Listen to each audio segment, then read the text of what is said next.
Endpoint security. Why your laptop might be the imposter.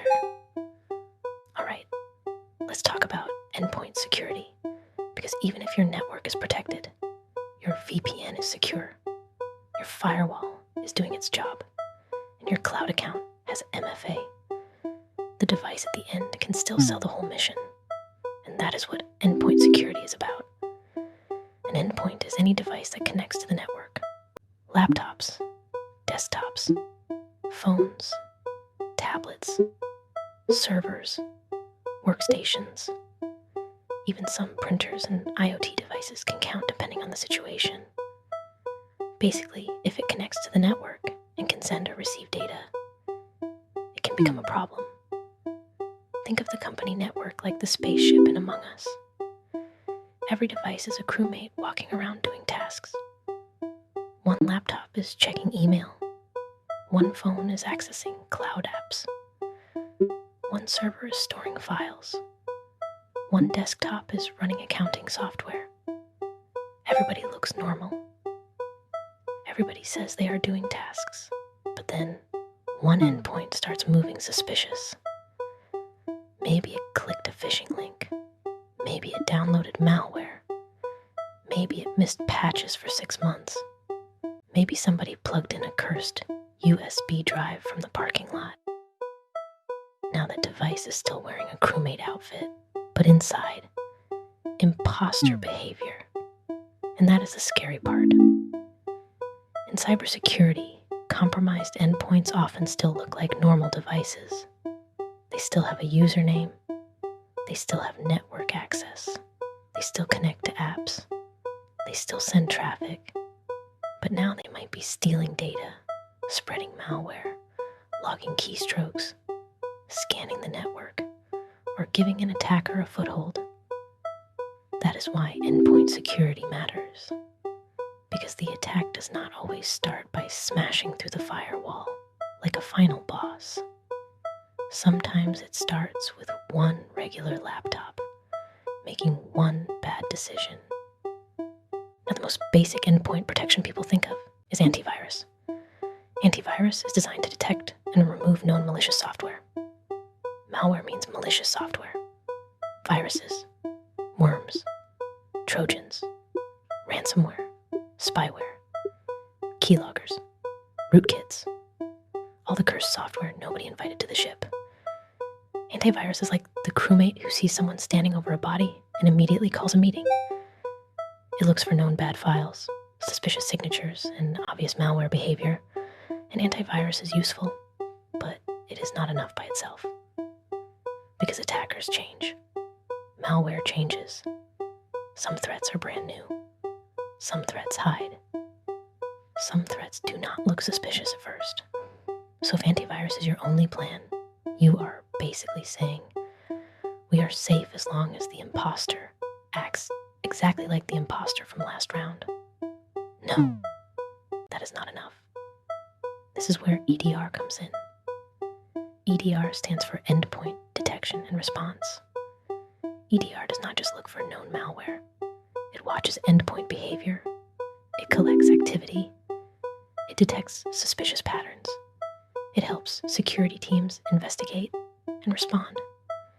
If antivirus is the crewmate yelling, "I saw red near the body," EDR is security cameras, admin table, door logs, and detective mode all at once. EDR might notice that a normal laptop suddenly starts running PowerShell commands, dumping credentials, connecting to strange IP addresses, disabling security tools, or encrypting a bunch of files at 3 a.m. That endpoint may say, "I was doing tasks," but EDR is looking at the footage like, "Nah, you vented." That is the power of EDR. It gives visibility into what endpoints are actually doing. Now let's talk about patch management, because unpatched devices are basically crewmates walking around with open vents behind them. A patch is an update that fixes software problems. Sometimes patches fix bugs. Sometimes they fix security vulnerabilities. A vulnerability is a weakness attackers can exploit. If your operating system, browser, VPN client, Office apps, or other software is outdated, attackers may already know how to break into it. And this is what makes patching so important. The attack might not require genius-level hacking. It might just require finding a device that missed updates. That is not elite hacker energy. That is attackers checking whether you forgot basic maintenance. Patch management is the process of identifying, testing, and applying updates. It is like fixing sabotaged systems on the ship before the imposter uses them again.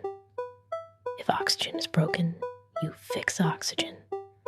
If lights are broken, you fix lights. If your browser has a critical vulnerability, you patch the browser. Because leaving known vulnerabilities unpatched is like watching the sabotage timer count down and saying, "We'll handle it next quarter." Brother, the ship is exploding now. Patch the endpoint. Now let's talk about hardening. Hardening means reducing weaknesses on a system. You remove unnecessary services, disable unused features, close unneeded ports, enforce strong settings, remove default accounts, disable risky macros, configure security baselines. Basically, you make the endpoint harder to attack. A default laptop with everything enabled is like a crewmate walking around with every door unlocked, every task open, and a sticky note on their helmet that says, "Password is welcome one." Hardening says, "No, we are not giving attackers extra opportunities. If a service is not needed, turn it off. If a port is not needed, close it. If an app is not approved, do not run it. If users do not need admin rights, do not give them admin rights." This connects back to least privilege. We already covered least privilege with access control, but on endpoints, it matters too. A normal user should not be local admin unless there is a real reason. Because if malware runs as a regular user, damage may be limited. But if malware runs with admin rights. Now the imposter found the emergency button, the vents, the sabotage panel, and the admin controls. That laptop is getting way too much screen time. Now let's talk about host-based firewalls. We already talked about network firewalls, but endpoints can have their own firewalls too. A host-based firewall runs on the device itself and controls traffic going in and out of that specific machine. Think of it like each crewmate having their own personal shield. Even if something gets inside the ship, that does not mean it should freely connect to every device. The host firewall can block unwanted inbound connections, restrict risky traffic, and to reduce exposure. This is useful because attackers often try lateral movement. Lateral movement means moving from one system to another after getting inside. So, if one endpoint gets compromised, the attacker may try to reach file shares, remote admin tools, other laptops, or servers. Host firewalls help make that harder. Without host firewalls, every endpoint is standing there like, "Yeah, come talk to me." No, some conversations should not happen. Now let's talk about application control. Application allow listing means only approved applications are allowed to run. If the app is not on the approved list, it gets blocked. This is strong because unknown or unauthorized software cannot just start running because a user clicked it. In Among Us terms, allow listing is like saying, only approved tasks are allowed on this ship. If a random task appears called freerobuxgenerator.exe, no, blocked. Sit down. Application block listing is the opposite approach. You block known bad applications, but other things may still run. Block listing is easier to start with, but it can miss new or unknown threats. Allow listing is stricter because it starts from a more controlled mindset. only what is approved can run.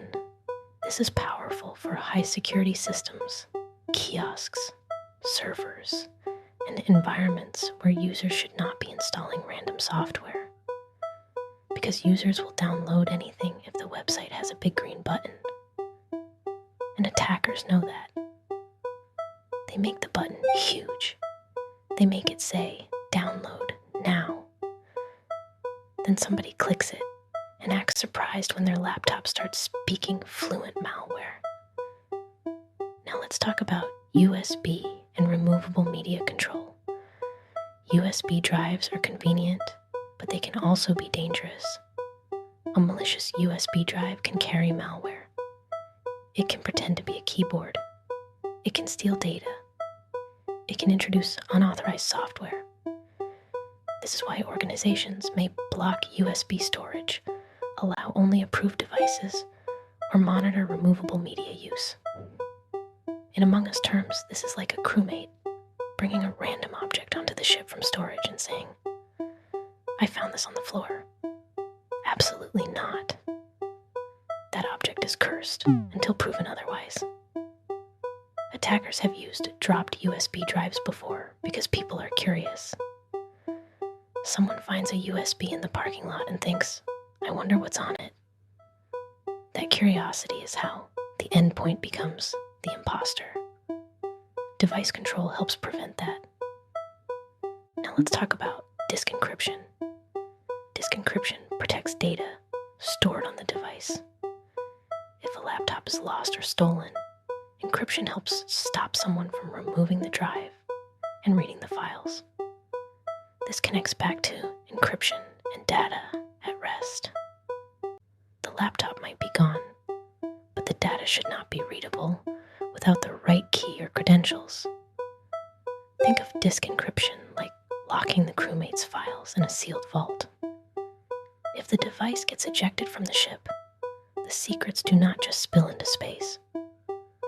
Tools like BitLocker on Windows or FileVault on Mac are used for full disk encryption.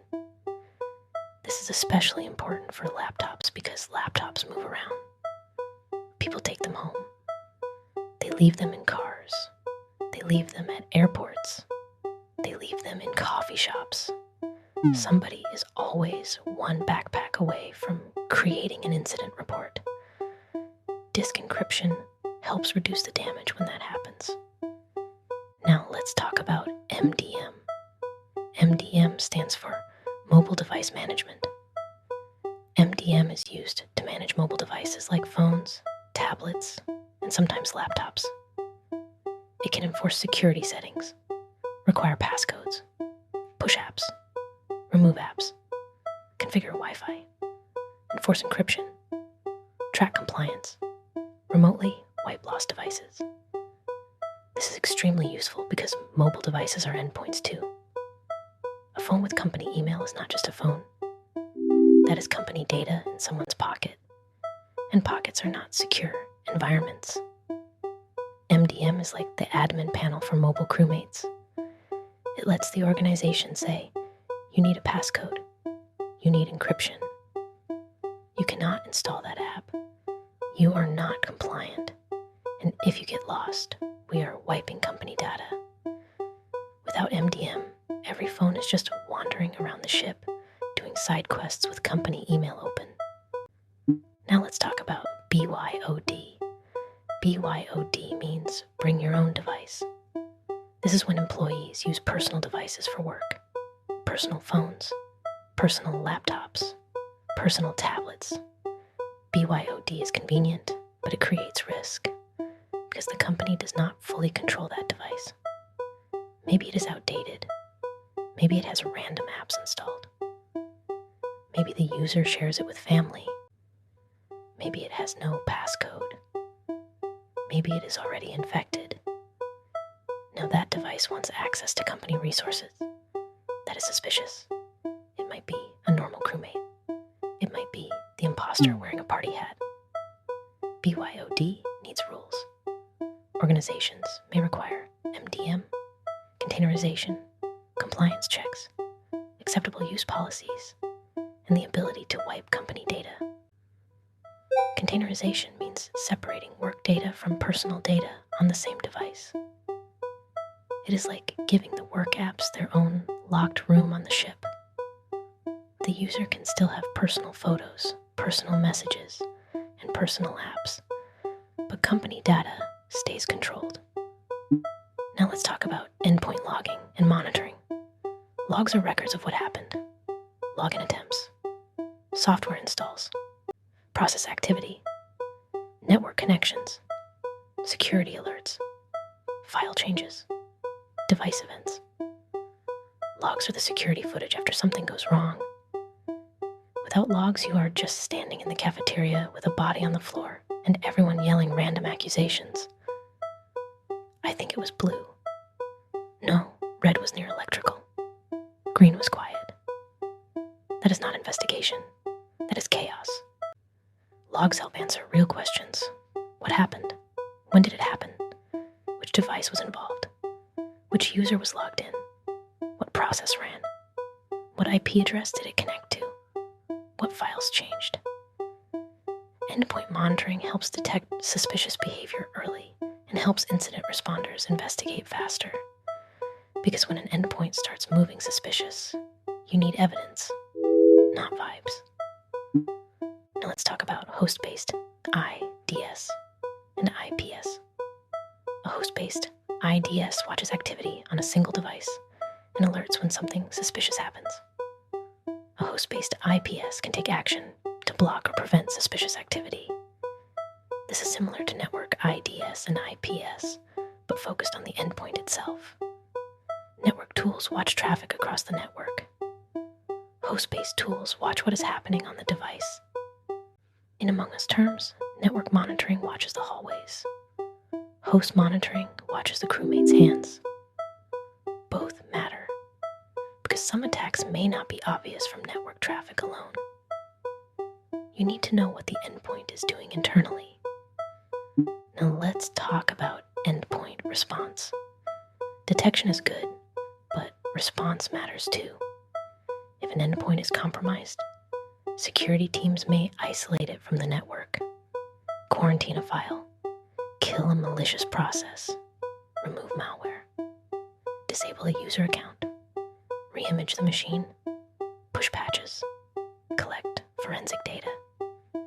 EDR tools can help with these actions. Isolation is huge. If one device is infected, you may need to cut it off before it spreads. That is like ejecting the suspicious crewmate before they sabotage reactor. Maybe it feels dramatic, but sometimes it saves the ship.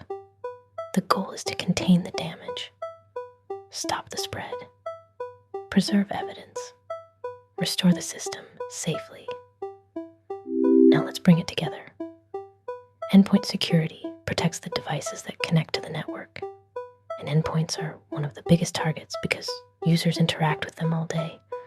They open emails, download files, browse websites, plug in devices, install apps, join Wi-Fi, use cloud services, connect through VPN. Endpoints are where people and technology collide, which means endpoints are where mistakes happen. Strong endpoint security uses antivirus, EDR, patch management, hardening, host firewalls, disk encryption, application control, USB control, MDM, BYOD policies, logging, monitoring, and response tools. Each one helps reduce risk.